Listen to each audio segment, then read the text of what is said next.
तो सबसे बड़े चुनाव की सबसे बड़ी कवरेज 7वें चरण की हमारी सुबह 7 बजे से लगातार जारी है। हमारे साथ खास पैनल जुड़ा हुआ है। हम जगह जगह की तस्वीरें आपको दिखा रहे हैं। हमारे संवाददाता जगह जगह की तस्वीरें भिजवा रहे हैं।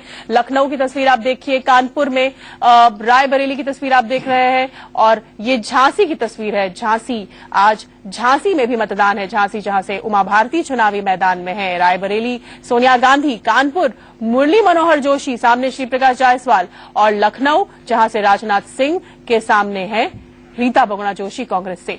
अहमदाबाद की तस्वीर आप देख रहे हैं। गांधीनगर लालकृष्ण आडवाणी यहां से चुनावी मैदान में है और राजकोट की तस्वीर, आप गुजरात की तस्वीर देख रहे हैं। हम गुजरात की बात भी लगातार सुबह से कर रहे हैं। ये 4 तस्वीरें आप देख रहे हैं अलग अलग कैमरों से, जब नरेंद्र मोदी गांधीनगर में अपना वोट डालने पहुंचे।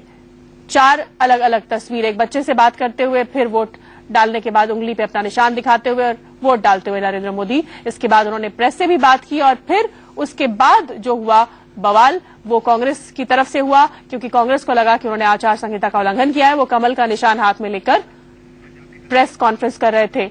अब आपको पंजाब की वोटिंग की तस्वीरें दिखाते हैं। पंजाब में भी जगह जगह वोटिंग है। भटिंडा, लुधियाना, अमृतसर जहां से अरुण जेटली और सामने कैप्टन अमरिंदर सिंह, संगरूर की तस्वीर आप देख रहे हैं और पटियाला की। 7वें चरण के लिए पंजाब के अलग अलग इलाकों में भी मतदान जारी है सुबह से ही।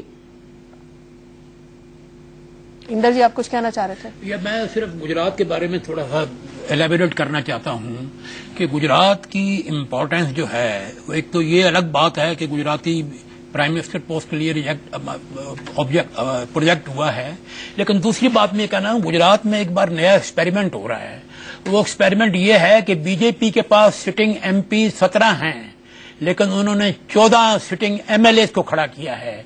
ये एक नया एक्सपेरिमेंट है जो बीजेपी ने गुजरात में किया है, जबकि कांग्रेस ने मोस्टली अपने जो सिटिंग एमपीज हैं उनको खड़ा किया है, जिनके अंदर 4 तो हैं मिनिस्टर्स हैं फॉर्मर, और एक अपना ये है वाघेला जो कि फॉर्मर चीफ मिनिस्टर भी है और फॉर्मर यूनियन मिनिस्टर भी है।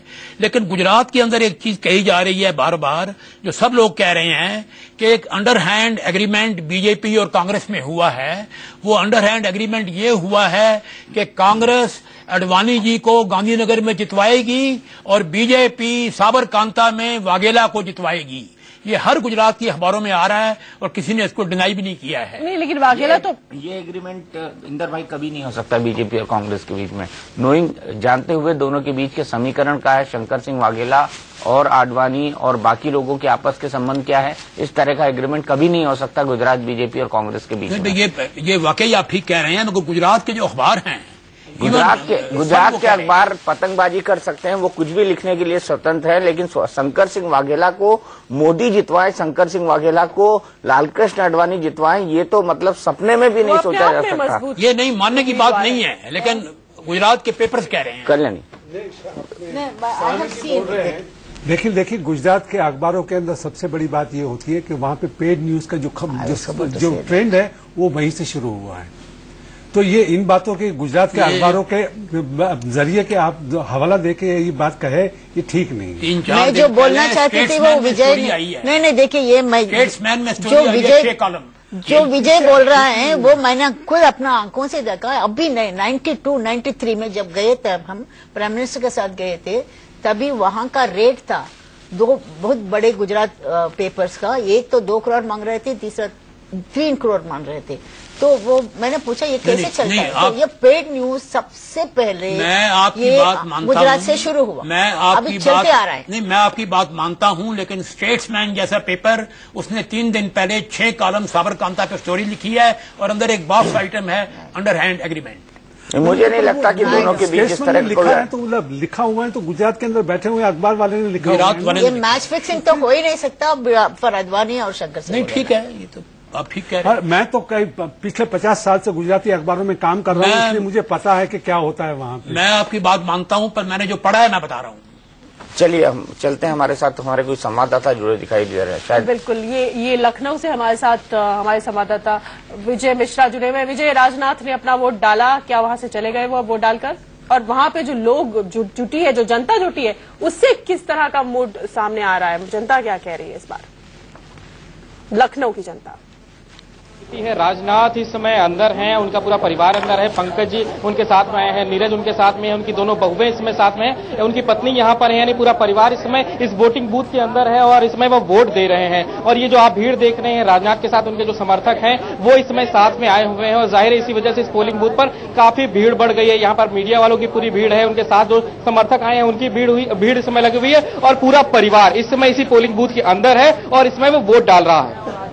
लेकिन अब जो वोटर वहां पर आए हैं उनका मिजाज, उनका मूड थोड़ा टटोलिए, जानने की कोशिश करिए कि वोटर क्या कह रहा है। इस बार लखनऊ का चुनाव भी दिलचस्प है।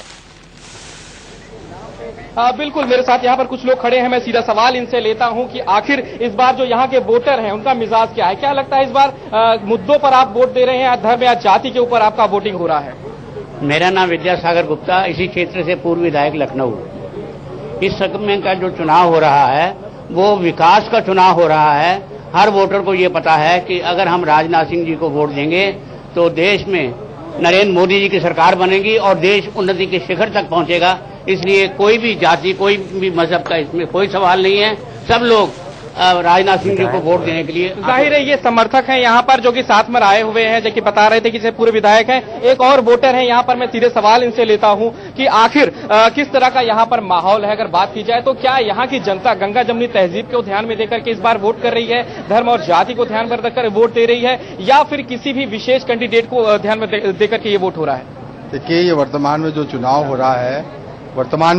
हो रहा है ये देश के विकास के लिए चुनाव हो रहा है। इसमें सभी गुट, सभी धर्मपंथ मिलके आज जो नेतृत्व राजनाथ सिंह जी ने और मोदी जी के नेतृत्व में जो देश को नेतृत्व दिया गया है और सभी जनता अब ये चाहती है देश विकास के नाम पे चुनाव हो और ये चुनाव जो है पूरा विकास के नाम पे होगा।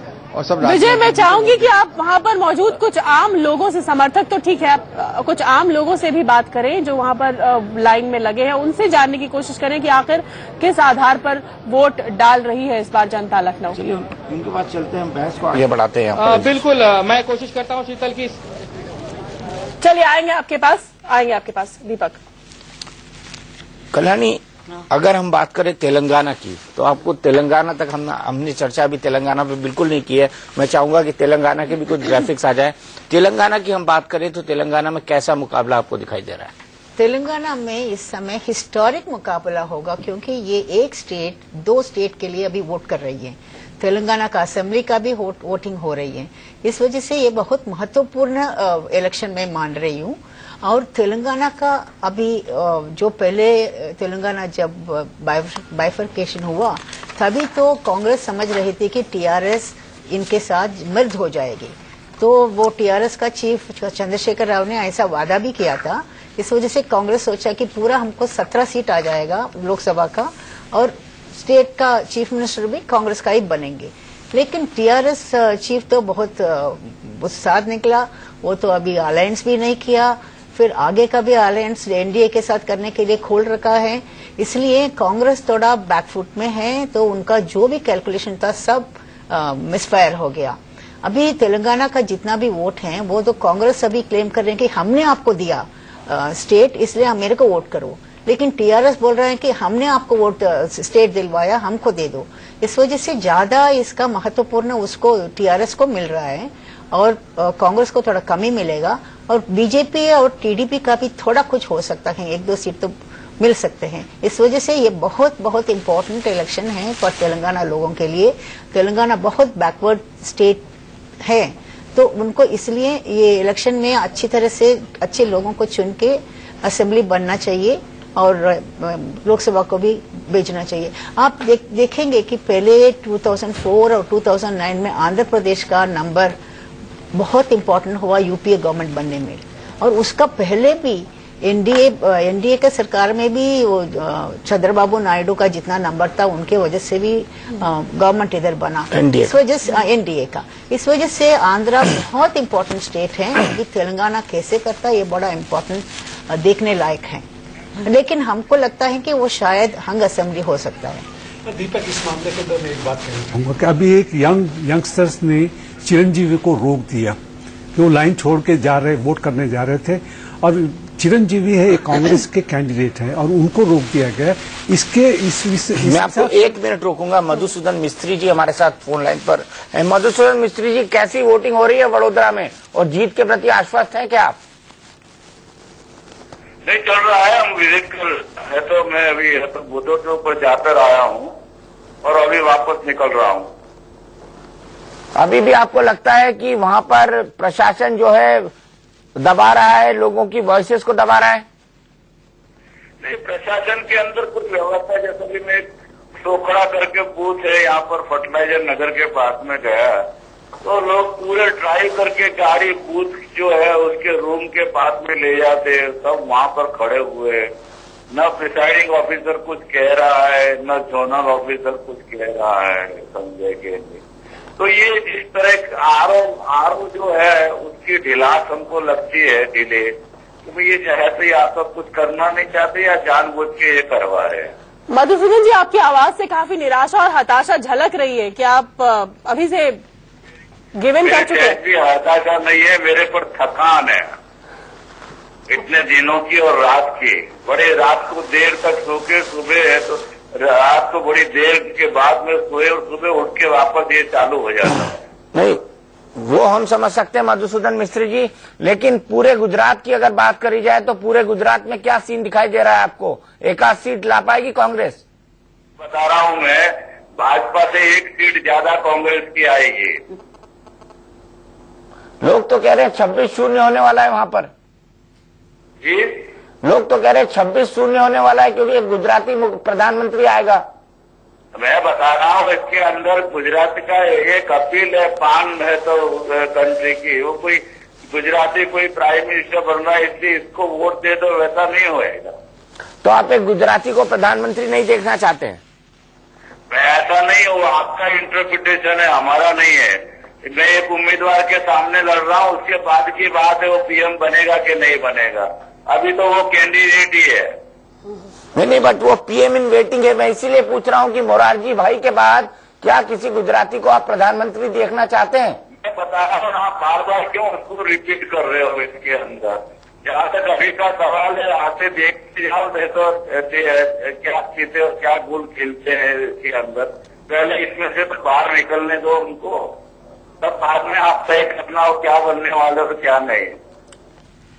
चलिए, धन्यवाद हमारे साथ बात करने के लिए मधुसूदन मिस्त्री, कांग्रेस के नेता जो वडोदरा में नरेंद्र मोदी के सामने खड़े हैं, उनके खिलाफ चुनाव लड़ रहे हैं। गुजरात के समीकरणों के बारे में, आंध्र के समीकरणों के बारे में हम बात करेंगे। एक छोटे से ब्रेक के लिए हम रुक रहे हैं, आप देखते रहिए ये खास कवरेज।